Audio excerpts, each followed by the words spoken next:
Joined as a cadet in '66, became a regular officer in '68. In my 19th year, was posted to Brighton. So really one of the highlights of my career was working on the Regional Crime Squad. I did intelligence work with the 6th Regional Crime Squad, which now doesn't exist, in some other form.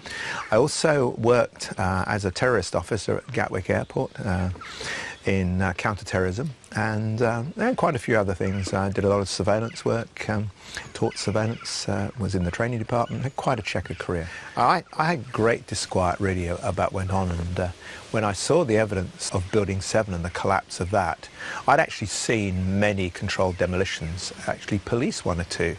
And you know, when I saw that Building 7 pancake, I absolutely knew that that was a controlled demolition. There was just no doubt in my mind from the experience of seeing demolitions, where, you know, as a police officer, having to go there and actually throw a cordon around the building whilst it was pancaked down. So that really had me questioning. And then, of course, when I saw the BBC News programme, the 24-hour programme with Jane Stanley announcing that Building 7 had fallen, and seeing the disparity of the time, I think it was about a 20-minute in advance. Obviously, you know, she had very strong psychic powers, or perhaps the script was read in advance, and that's certainly the version that I prefer to believe.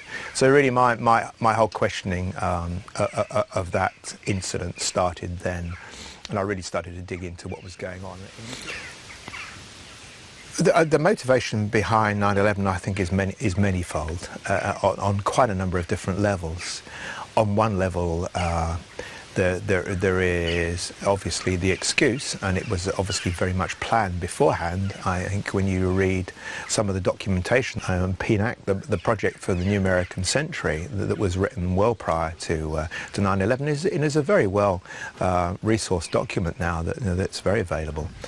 You can actually see that 9/11 was a false flag event that was planned to bring about the ability to go into the Middle East and establish bases in the Middle East. Obviously it was partly a resource-based situation, but really to establish a stronghold in an area where resistant pockets of strength were going to be attacked. 6, this is 2-6, we'll move, but we got both. Oh, I'm sorry, what was the bypass? God damn it, Kyle. Alright, I hit it by head. Alright, you're clear. Alright, I'm just trying to find targets again. Bushmaster 6, this is Bushmaster 2-6.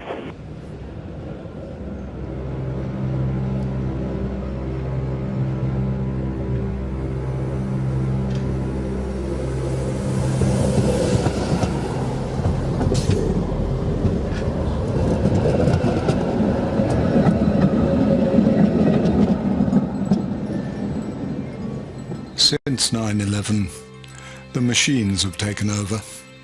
Your emails are read, your phone calls monitored. Almost our every move surveyed by our so-called security services.